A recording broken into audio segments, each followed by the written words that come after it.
আসসালামু আলাইকুম ভিউয়ার্স, আপনাদের প্রত্যেকের জন্য আরেকটি গুরুত্বপূর্ণ কন্টেন্ট নিয়ে দাঁড়িয়েছি এবং দেখতে পাচ্ছেন এই আমার নতুন স্টুডেন্ট আছে, তাদের জন্য কিন্তু মূলত আমরা আজকের এই কন্টেন্টটা দাঁড় করিয়েছি, কারণ তাদের ইনিশিয়াল স্টেজ থেকে তাদের শেখার প্রয়োজন আছে। এই ধরনের ভিডিও আমি পূর্বে দিয়েছিলাম, আপনারা খুঁজলে কিন্তু অবশ্যই পাবেন। একটু দেখি, বাল টাইমিং ডায়াগ্রাম এবং স্ট্রোক সমূহ জানা, এটা কিন্তু আমরা পূর্বে দিয়েছিলাম।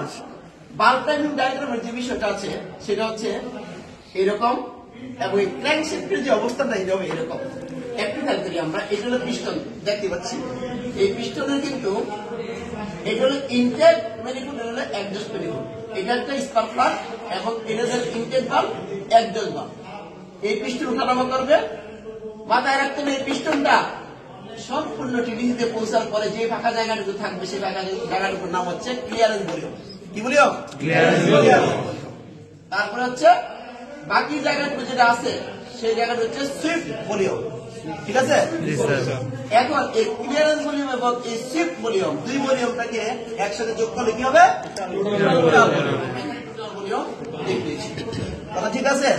আমরা কিন্তু অটোমোবাইলের অল্প ছোট ছোট জিনিসগুলো জানলে সেই ছোট ছোট জিনিসগুলো নিয়ে কিন্তু আজকে আমার এই কন্টেন্ট আমরা দাঁড় করিয়েছি। এবার আসেন, এখন কোন স্টেজের সময় বাল্বটা ঠিক কত ডিগ্রি খুলবে বন্ধ হবে, সেই কারণে কিন্তু বাল্ব টাইমিং ডায়াগ্রাম নিয়ে আমরা দাঁড় করিয়েছি। এখন দেখেন সরাসরি, আমরা একটু আর সামনে থেকে সরাসরি এটা দেখবো, যাতে করে এ দেখেন এখানে 5 ডিগ্রি, এখানে 5 ডিগ্রি, অর্থাৎ সাকশন স্টেজের সময় অবশ্যই আমরা জানি যে সাকশন স্টেজের সময় ইনটেক বাল্ব খুলবে, কিন্তু ইনটেক বাল্বটা কখন খোলা শুরু করবে?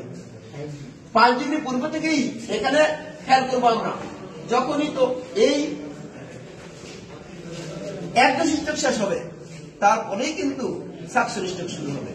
তো সাকশন স্ট্রোক শুরু হলে 5 ডিগ্রি পূর্ব থেকে সাকশন বাল্ব খুলতে শুরু করে, অর্থাৎ ইনটেক বাল্বটা 5 ডিগ্রি পূর্ব থেকে খুলতে শুরু করবে, যে 5 ডিগ্রি পূর্ব থেকে খোলা শুরু করছে, এবং বিডিসিতে পৌঁছা 45 ডিগ্রি পরে দেওয়া বন্ধ হবে। এখানে কিন্তু 45 ডিগ্রি আমরা দেখিয়েছি, যে এখানে খেয়াল করি 45 ডিগ্রি। তাইলে আমরা যদি যোগ করি তাহলে বোঝা যাচ্ছে, দেখেন 5 ডিগ্রি থেকে শুরু হয়েছে 180 ডিগ্রি, তারপর 45 ডিগ্রি, সব মিলে হচ্ছে 200 ডিগ্রি। তারপরে সাকশনের পরে কম্প্রেশন হবে, পরপরই কম্প্রেশন স্ট্রোক শুরু হবে এবং সম্পূর্ণ টিডিসিতে অবস্থান করলে কম্প্রেশন স্ট্রোক শেষ। এটুকু আমরা ভালো করে জানার চেষ্টা করবো। দেখেন, যোগ যদি করি আমরা, এখানে 45 ডিগ্রি এবং 90 ডিগ্রি, দেখেন খেয়াল করি আমরা, এই যে 45 ডিগ্রি এবং 90 ডিগ্রি এখানে আছে, সব মিলে 135 ডিগ্রি আছে।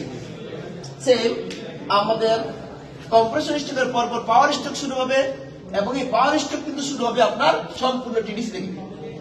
পাওয়ার স্ট্রোক টিডিসি থেকে শুরু হবে এবং পিস্টন বিডিসিতে পৌঁছার 45 ডিগ্রি পূর্বেই শেষ হয়ে যাবে।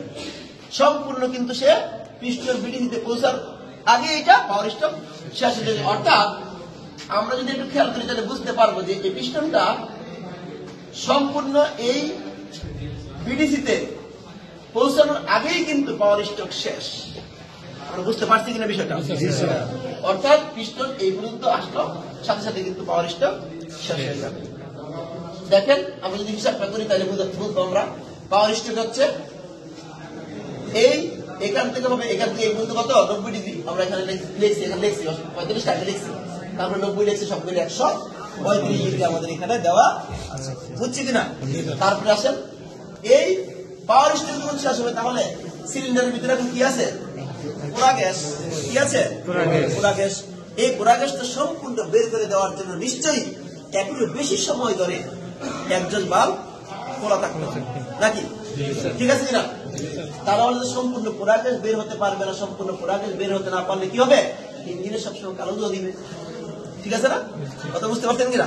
এটা সবসময় মাথায় রাখতে হবে। তাইলে একজন স্টেজের সময় অবশ্যই আমাদের মাথায় রাখতে হবে যে একজস্ট বাল্ব খুলতে শুরু করবে কখন?